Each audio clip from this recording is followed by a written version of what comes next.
Lei nº 8.069, de 13 de julho de 1990. Estatuto da Criança e do Adolescente. Título: dos Direitos Fundamentais. Capítulo: do Direito à Convivência Familiar e Comunitária. Seção: Disposições Gerais. Artigo 19. É direito da criança e do adolescente ser criado e educado no seio de sua família. É, excepcionalmente, em família substituta, assegurada a convivência familiar e comunitária, em ambiente que garanta seu desenvolvimento integral. Primeiro, toda criança, ou adolescente, que estiver inserido em programa de acolhimento familiar ou institucional, terá sua situação reavaliada, no máximo, a cada 3 meses. Devendo a autoridade judiciária competente, com base em relatório elaborado por equipe interprofissional ou multidisciplinar, decidir de forma fundamentada pela possibilidade de reintegração familiar, ou pela colocação em família substituta, em quaisquer das modalidades guarda, tutela ou adoção previstas no artigo 28 desta lei. Segundo, a permanência da criança e do adolescente em programa de acolhimento institucional não se prolongará por mais de 18 meses, salvo comprovada necessidade que atenda ao seu superior interesse, devidamente fundamentada pela autoridade judiciária. Terceiro, a manutenção ou a reintegração de criança ou adolescente à sua família terá preferência em relação a qualquer outra providência, caso em que será esta família incluída em serviços e programas de proteção, apoio e promoção, nos termos do primeiro do artigo 23, dos incisos do caput do artigo 101, e nos termos dos incisos do caput do artigo 129 desta lei. Quarto, será garantida a convivência da criança e do adolescente com a mãe ou o pai, privado de liberdade, por meio de visitas periódicas, promovidas pelo responsável, ou, nas hipóteses de acolhimento institucional, pela entidade responsável, independentemente de autorização judicial. Quinto, será garantida a convivência integral da criança com a mãe adolescente que estiver em acolhimento institucional. Sexto, a mãe adolescente será assistida por equipe especializada multidisciplinar. Artigo 19-A.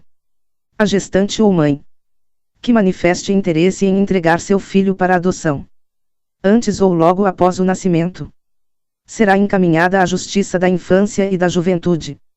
Primeiro, a gestante ou mãe será ouvida pela equipe interprofissional da Justiça da Infância e da Juventude, que apresentará relatório à autoridade judiciária, considerando inclusive os eventuais efeitos do estado gestacional e puerperal. Segundo, de posse do relatório, a autoridade judiciária poderá determinar o encaminhamento da gestante ou mãe, mediante sua expressa concordância, à rede pública de saúde e assistência social, para atendimento especializado. Terceiro, a busca à família extensa, conforme definida nos termos do parágrafo único do artigo 25 desta lei. Família extensa ou ampliada é aquela que se estende para além da unidade pais e filhos ou da unidade do casal, formada por parentes próximos, avós, tios e primos, com os quais a criança ou adolescente convive e mantém vínculos de afinidade e afetividade. Respeitará o prazo máximo de 90 dias. Prorrogável por igual período, 90 dias.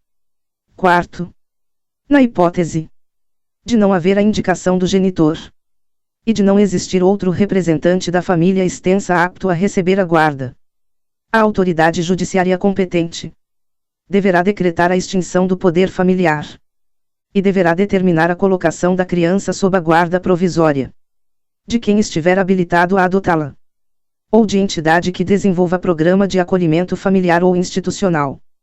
Quinto, após o nascimento da criança, à vontade da mãe, ou à vontade de ambos os genitores, se houver pai registral ou pai indicado, deve ser manifestada na audiência a que se refere o primeiro do artigo 166 desta lei, Garantido o sigilo sobre a entrega.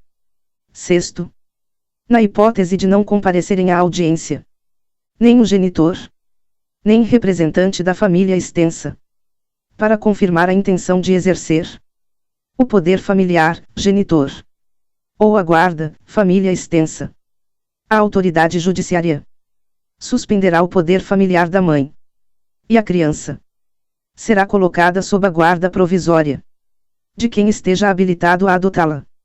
Sétimo, os detentores da guarda possuem o prazo de 15 dias para propor a ação de adoção, contado do dia seguinte à data do término do estágio de convivência.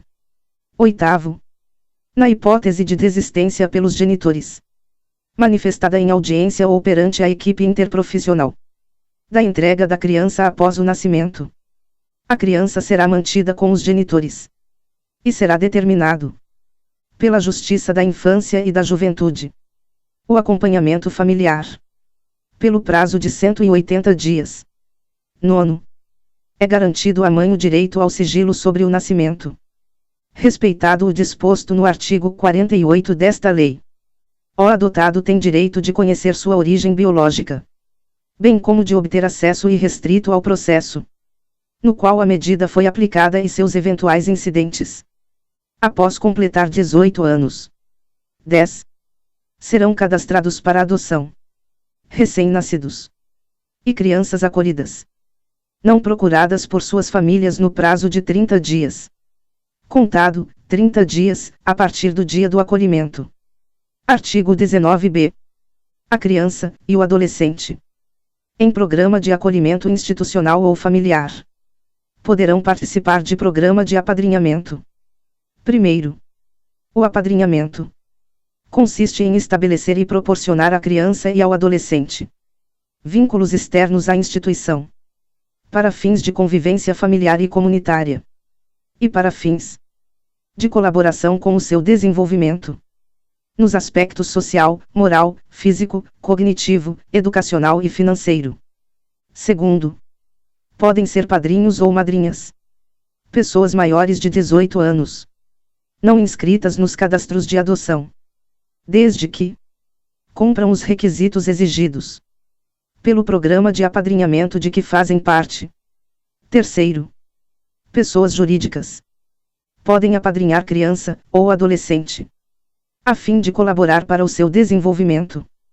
Quarto, o perfil da criança ou do adolescente a ser apadrinhado será definido no âmbito de cada programa de apadrinhamento, com prioridade para crianças ou adolescentes com remota possibilidade de reinserção familiar ou de colocação em família adotiva. Quinto, os programas ou serviços de apadrinhamento, apoiados pela Justiça da Infância e da Juventude, poderão ser executados por órgãos públicos ou por organizações da sociedade civil. Sexto, se ocorrer violação das regras de apadrinhamento, os responsáveis pelo programa e pelos serviços de acolhimento deverão imediatamente notificar a autoridade judiciária competente. Artigo 20. Os filhos, havidos ou não da relação do casamento, ou por adoção, terão os mesmos direitos e qualificações.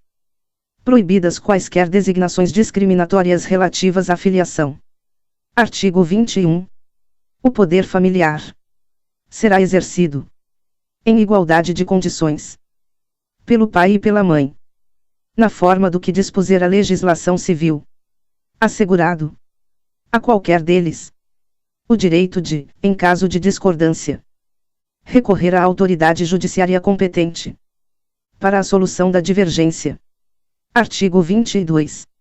Aos pais incumbe o dever de sustento, guarda e educação dos filhos menores, cabendo-lhes ainda, no interesse destes filhos menores, a obrigação de cumprir e fazer cumprir as determinações judiciais. Parágrafo único. A mãe e o pai, ou os responsáveis, têm direitos iguais e têm deveres e responsabilidades compartilhados no cuidado e na educação da criança, devendo ser resguardado o direito de transmissão familiar de suas crenças e culturas, assegurados os direitos da criança estabelecidos nesta lei. Artigo 23. A falta ou a carência de recursos materiais não constitui motivo suficiente para a perda ou a suspensão do poder familiar. Primeiro, não existindo outro motivo que por si só autorize a decretação da medida, perda ou a suspensão do poder familiar, a criança ou o adolescente será mantido em sua família de origem, a qual deverá obrigatoriamente ser incluída em serviços e programas oficiais de proteção, apoio e promoção. Segundo, a condenação criminal do pai ou da mãe não implicará a destituição do poder familiar, exceto na hipótese de condenação por crime doloso, sujeito à pena de reclusão, contra outrem igualmente titular do mesmo poder familiar, ou contra filho, filha, ou contra outro descendente, neto, bisneto. Artigo 24. A perda e a suspensão do poder familiar serão decretadas judicialmente, em procedimento contraditório, nos casos previstos na legislação civil, bem como na hipótese de descumprimento injustificado dos deveres e obrigações a que alude o artigo 22. Aos pais incumbe o dever de sustento, guarda e educação dos filhos menores, cabendo-lhes ainda, no interesse destes, a obrigação de cumprir e fazer cumprir as determinações judiciais